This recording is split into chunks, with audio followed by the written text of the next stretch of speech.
2020 жылғы жазғы Олимпиада ойындары Токиода өтетін болды. Бұл Аргентина астанасы Буэнос-Айресте халықаралық олимпиадалық комитеттің 125-ші сессиясындағы жасырын дауыс беруден кейін анықталды. Маңызды айрықша бәсекеге Жапон астанасы Мадрид пен Стамбулмен бірге түскен болатын. Толығырақ Ернат Қашқынов әңгімелейді. Токио.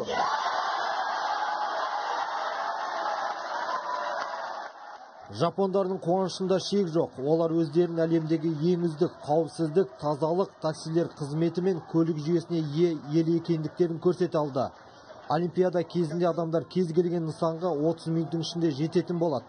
Жапониядағы бір кемшілік апатты жағдайдағы Фукусима 1 атом электр станциясы болатын. Бірақ премьер-министр Синдзо Абэ бастап, басқалары қоштап, комитет мүшелерін ешқандай да қатер болмайды деп сендірді. Осылайша Токио мен халықаралық олимпиада комитеті әлемдегі шоқтығы ең биік жарыс ойындарын өткізуге құқық беретін келісімшартқа қол қойды. Токио тұрғындары сенбі күнгі кеш қараңғысынан таңғы сағат 6-ға дейін теледидарға телміріп тұрды. Жазғы спорттық мереке күншығыс еліне 56 жылдан кейін қайта оралды. Бұдан басқа Жапония 2 қысқы олимпиаданы өткізген болатын.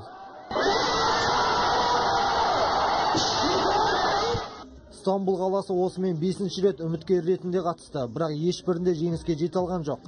Сыртқы саясатта Грекия, Армения, Израильмен арасының қырғиқабақ болуы, Сирияға әскери басқыншылықты қолдауы, ішкі саясатта күрдтермен үнемі болып жататын қақтығыстар, допингпен күрестің нашарлығы Стамбулды шаң қаптырды.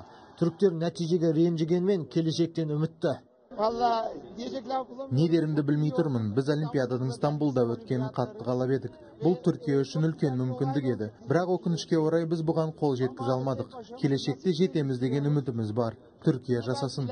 Мадрид болса 3-ші рет бағын сынады. Елдегі жұмыссыздық деңгейі 27% құрайды. Сыртқы қарыз көлемі бойынша әлемде 7-ші орында. Оның үстіне баскілік лаңкестер мен каталондық сепаратистерде спорт мерекесінің шырқын бұзуы мүмкін. Осындай қауіптер Мадридтің бағын жандырмады. Қатты көңілім қалды. Үш талпыныстан кейін де үмітімізді жоғалтпап едік. Дегенмен 2024 жылы тағы да бақ сынаймыз. Мүмкін сол кезде жеңіске жетерміз.